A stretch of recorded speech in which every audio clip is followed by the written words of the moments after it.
Olá, meus caros, sejam bem-vindos aqui a mais um vídeo. E nesta aula, neste vídeo, eu vou comentar um pouco sobre o processo de declínio medieval e uma das principais razões que culminou na revolta, na revolução, na reforma protestante. Bom, há muitos conceitos aqui, né, que eu falei a respeito do protestantismo, mas isso eu vou explicar no final, né, desses três aqui, o que se é mais correto se dizer. Na verdade, vocês vão perceber a partir desta contextualização que nós vamos fazer agora. Mas para nós entendermos aquilo que aconteceu lá no século XVI, nós precisamos retornar para aquele mundo medieval que nós estávamos estudando nas últimas aulas, nos últimos vídeos, e lembrar de que dentro da Idade Média nós tínhamos uma sociedade teocêntrica, onde a autoridade espiritual, a autoridade intelectual, ela se dava pela igreja.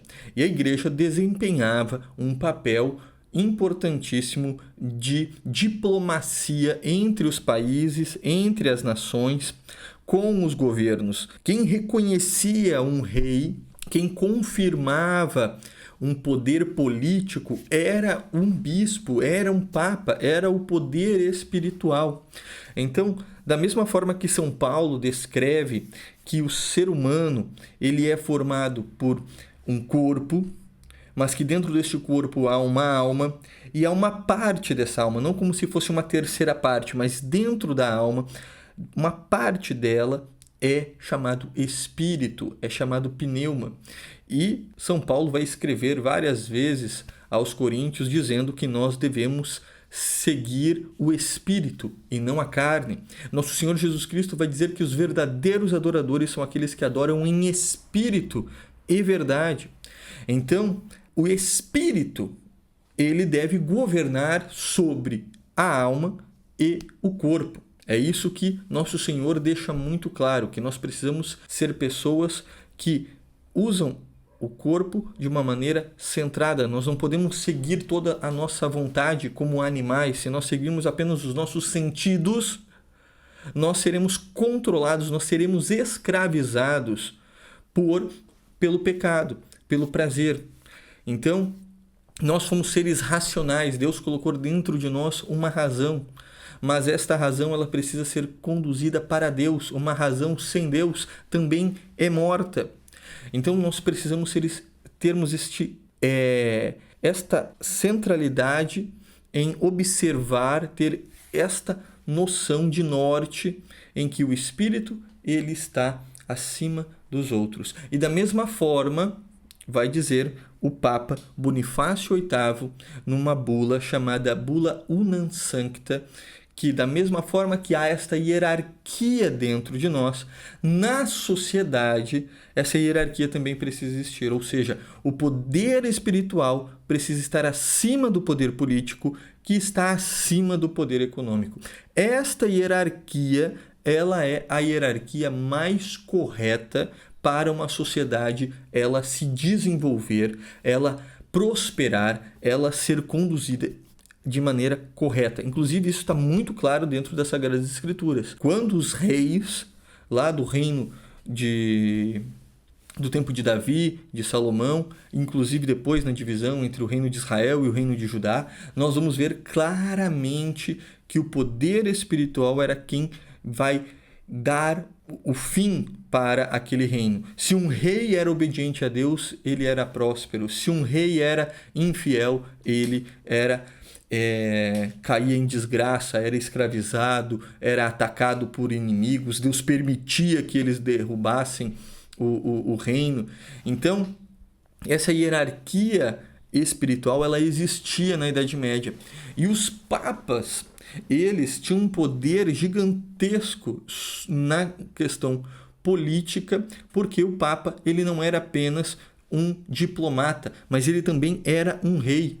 O Papa ele governava os estados pontifícios. Então, os estados pontifícios eram uma faixa de terra que saía de Roma até Ravenna, que cortava ali a Península Itálica, que foi dada a Igreja, desde Carlos Magno, desde Pepino Breve, que na expulsão dos lombardos que estavam ali naquela região e atacando a igreja, o Império Carolíngio vai dominar aquela região, então, e vai ceder à igreja aqueles territórios que já eram dela desde a época da queda do Império Romano, quando os papas ficaram ali em Roma, e Roma foi totalmente abandonada pelos imperadores, pelos governantes, e quem ficou foi o Papa. Lembrem daquilo que aconteceu com São Leão Magno e o Átila, o Huno, que tentou invadir Roma, e o Papa ali interviu e evitou uma grande destruição da cidade. Então, a Igreja Católica, ela desempenhava um papel importantíssimo nessa organização social que vivia. Existia aquilo que eu gosto de comentar, uma verdadeira União Europeia. Hoje a União Europeia é uma união em volta da economia, do dinheiro. O poder econômico superou o poder político, que superou o poder espiritual. Na época medieval, havia uma verdadeira União Europeia, porque eram países, nações, línguas, culturas, tudo diferente. A única coisa que unia Sacro Império Romano Germânico, Império de Kiev, Reino da Escandinávia, Reino da Inglaterra, o Reino Francês, Portugal, a Espanha, os ducados italianos, tudo que unia esses territórios da Europa era a fé católica. Então existia uma verdadeira união europeia naquele tempo. Só que o que acontece? Muitos reis, eles não queriam depender do Papa para poder governar o seu povo. Teve um caso muito famoso que podemos demarcar aí como o fim da Idade Média, por conta do início desta mudança, dessa transição hierárquica do poder espiritual sendo substituído pelo poder político e econômico, que foi quando, no século XIV, início do século XIV, quem governava a França era o rei Felipe IV, apelidado de O Belo, mas que quando a gente olha as fotos dele não percebe muita beleza, não. Felipe o Belo, ele governava a França, comandava a França, e ele iniciou um processo de expansão e de guerra para vários territórios ali fronteiriços. E nisso ele inicia lutas desnecessárias com alguns outros reinos e precisa financiar isto.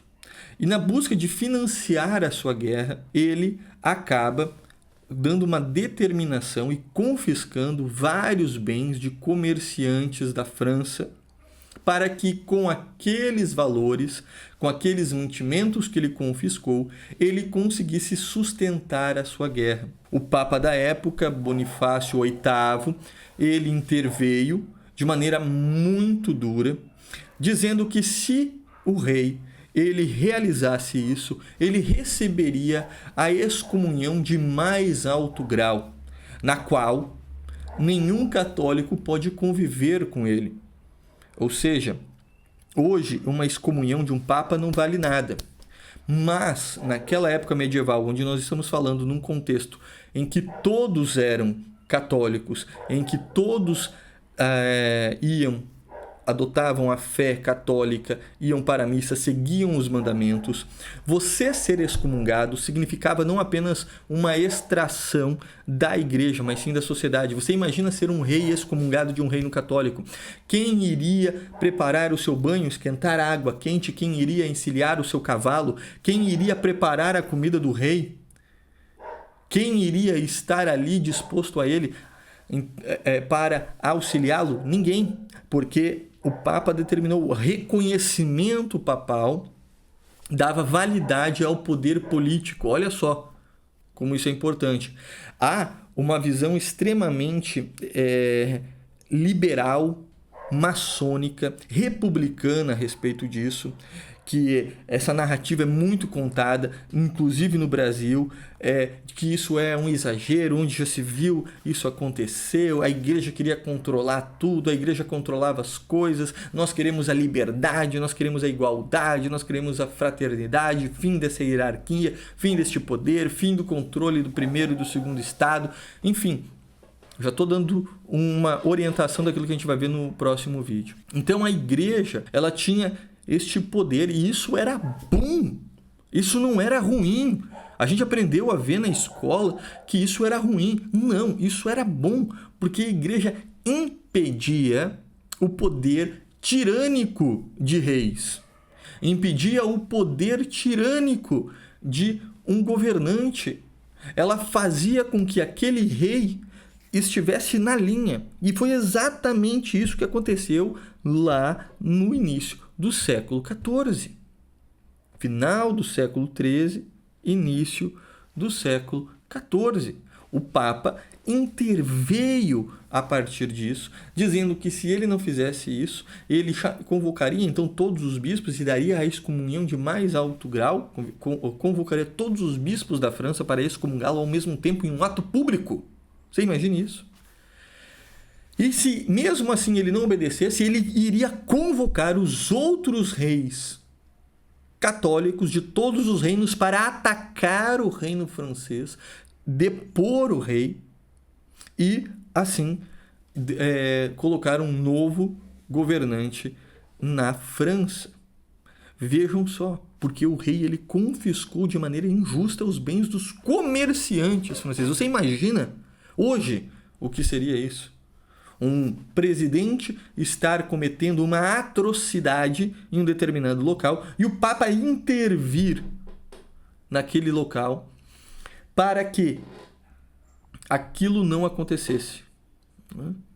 Então, imagina, é difícil a gente conseguir conceber algo assim.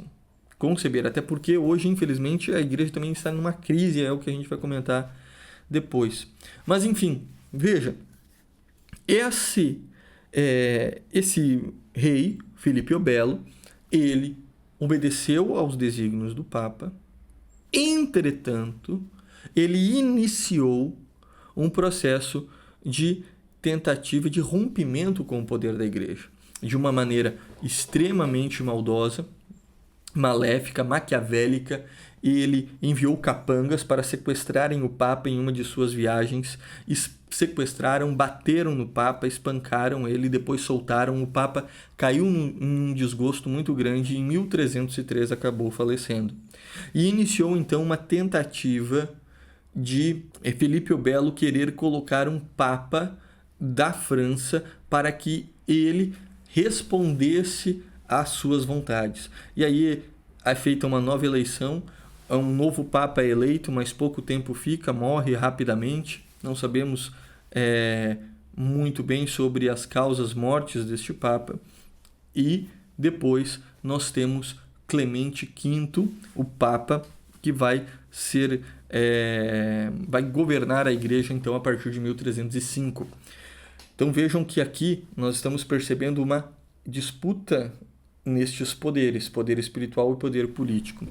Clemente V vai acabar governando a igreja e naquele tempo a ordem templária, lá desde as cruzadas, já exercia um papel muito importante em toda a Europa, porque ela era a representante, vamos dizer assim, oficial das cruzadas. E muitos cristãos faziam grandes doações aos templários por conta da entrega deles na defesa dos cristãos na Terra Santa. E por conta disso, os templários se tornaram uma ordem muito rica, detentora de muitas terras, de muitos bens. Muitos reis, muitos senhores feudais morriam e entregavam, como morriam sem filhos, e entregavam como herança a sua terra, a sua região, para os templários.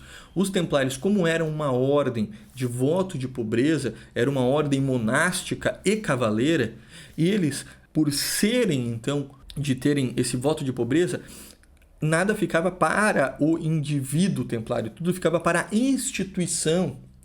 Então a Ordem Templária foi passando os séculos, os anos, e ela foi crescendo, ampliando e ficando com um poder muito grande dentro da Europa, principalmente na França, onde era a principal sede dela. E Filipe o Belo estava de olho nos bens dos templários para que com aqueles bens ele conseguisse retirar a França daquele declínio econômico que ele acabou colocando pelas guerras expansionistas que ele iniciou. A partir disso, então, ele começa a tentar realizar uma propaganda contra os templários e pedindo para que o Papa, pagando bispos, cardeais, que infelizmente cediam a ele, para que a Ordem Templária ela fosse finalizada, ela fosse, digamos assim, excluída da Igreja. E o que aconteceu é que Clemente V acabou realmente com a Ordem Templária, porém ele acabou realizando um ato que deixou Filipe o Belo muito irritado, porque ele achou que depois da supressão da Ordem Templária dada pelo Papa, a Igreja iria deixar aqueles territórios ali vagos e que a França poderia, o Estado francês poderia tomá-lo. Entretanto, o que o Papa fez? Pegou todos os bens da Ordem Templária e transferiu para uma outra ordem militar chamada os Hospitaleiros. Isso fez com que Filipe o Belo entrasse em uma crise tão grande ao ponto de realizar um sequestro do Papa e levá-lo para a França em 1309 no chamado Cativeiro de Avignon. Isso aí, meus caros, iniciou um processo extremamente problemático dentro da hierarquia da Igreja, porque a partir dali, se eu não me engano, são 9 papas que vão governar a Igreja dentro da França, né? Se eu não me engano, de 1309 a 1378. Vão governar lá da França, em Avignon, vai ser a nova sede da Igreja. Roma não vai ser mais a sede da Igreja, vai ser Avignon. É o chamado período do Cativeiro de Avignon. Nesse meio tempo, o Papa Gregório IX, ele volta por conta de todo um apoio e de toda uma liderança dada por Santa Catarina de Sena, uma mulher incrível, se eu não me engano, a 24ª filha de uma família, ela vai realizar uma missão em levar de volta o papado para Roma, onde era a sede oficial. Inclusive, há uma escultura gigantesca de Santa Catarina de Sena na entrada principal do Vaticano, em uma das entradas, em uma das pontes que dá ligação, há uma escultura dela apontando para Roma. Aqui está o Papa, né? O Papa está em Roma, que está lá feita para mostrar este ato importante de Santa Catarina de Sena. E quando ela realizou este ato, quando ela realizou isso, o Papa se transferiu para Roma e ok. Porém, o Papa morreu, foi feita um novo conclave e foi eleito um novo Papa em Roma. Aí o que aconteceu? O bispo de Avignon, que ficou no lugar do Papa quando o Papa saiu, ele alegou o seguinte: olha, quando o Papa foi eleito, ele foi eleito em Avignon, ele não foi eleito em Roma. Então, o verdadeiro Papa não é o bispo de Roma, mas o bispo de Avignon. E aí inicia aquilo que nós vamos conhecer como o chamado Cisma do Ocidente, onde nós vamos ter um bispo reivindicando o papado, um antipapa na França, e um papa em Roma. E essa briga, essa discussão aí entre os dois, né? Esse Papa francês está errado, mas isso vai durar aí um longo tempo, de 1378 a 1417. Esse período aí do século XIII, perdão, do século XIV ao século XV, vai criar um problema gigantesco. Inclusive depois vai aparecer um outro Papa, um outro bispo dizendo: não, eu sou Papa. Vai ter um período que vai ter 3 bispos ao mesmo tempo dizendo que são papas, mas só um era verdadeiro, somente o de Roma. Isso tudo levou uma confusão, porque aí houve um rei que era mais a favor do Papa de Roma, outro rei que era a favor do Papa da França, outro rei que vai ser a favor daquele outro Papa, agora não me lembro exatamente o local, mas enfim, não é importante isso agora. Começa a se ter uma divisão da cristandade, aquilo que o historiador inglês Christopher Dawson, inclusive indico muito os seus livros, ele escreve muito livros A Formação da Cristandade, A Criação do Ocidente, tem um outro livro dele fantástico que é O Fim da Cristandade. E o Christopher Dawson coloca esse conceito, aí estamos vendo o fim da cristandade, porque aquela união europeia verdadeira que existia em torno da fé, em torno do poder espiritual, agora ela começa a se ramificar, ela começa a se diluir.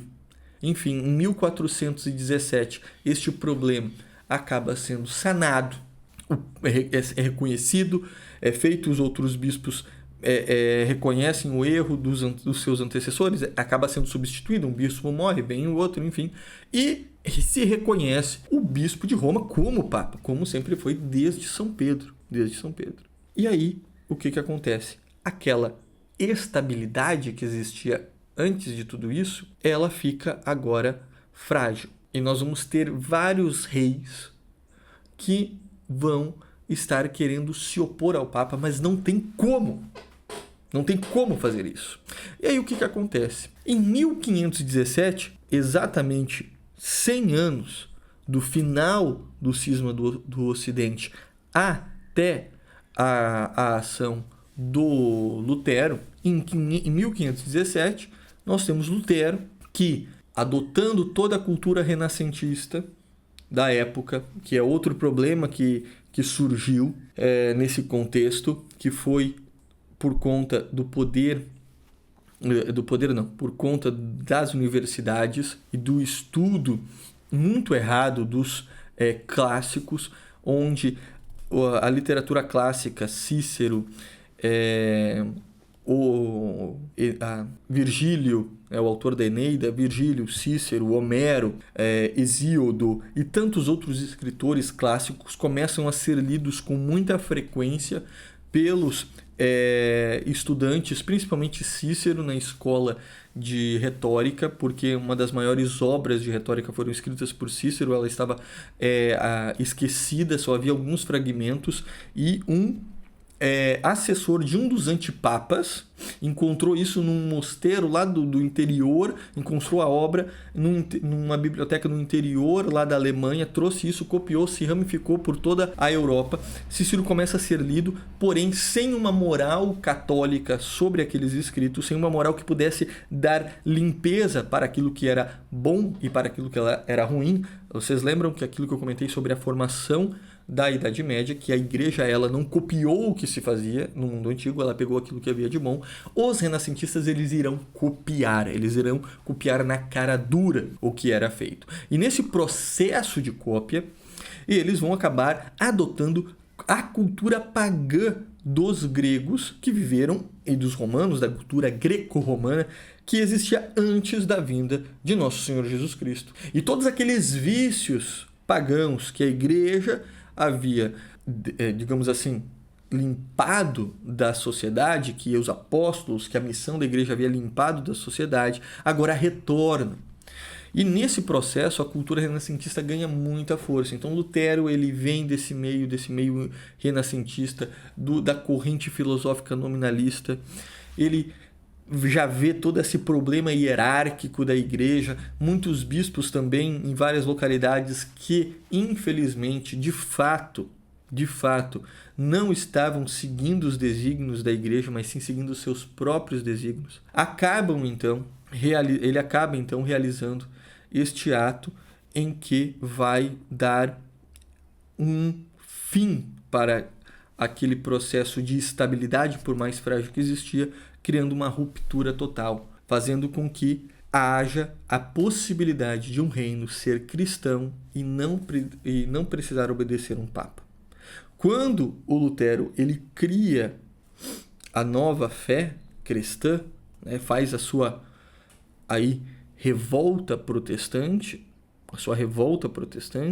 ou alguns historiadores vão falar a Revolução, mas o Hilary Belloc, responsável pela grande conversão de Chesterton, ele usa o conceito a revolta protestante. Não uma reforma, percebam que não foi uma reforma, mas sim uma revolta, porque ele cria algo novo. Ele dá a possibilidade dos reis serem cristãos sem precisar obedecer ao Papa. Ou melhor, ele dá a possibilidade, como aconteceu no início do século XVI, ali por volta de 1530, 1535, quando, né, nós temos inclusive o martírio de São Thomas More, mas que Henrique VIII, rei da Inglaterra, diz: eu vou ser o Papa aqui. Eu vou ser o Papa. E aí, a Revolução Protestante, ela de fato dá fim a toda aquela hierarquia que existia na Idade Média.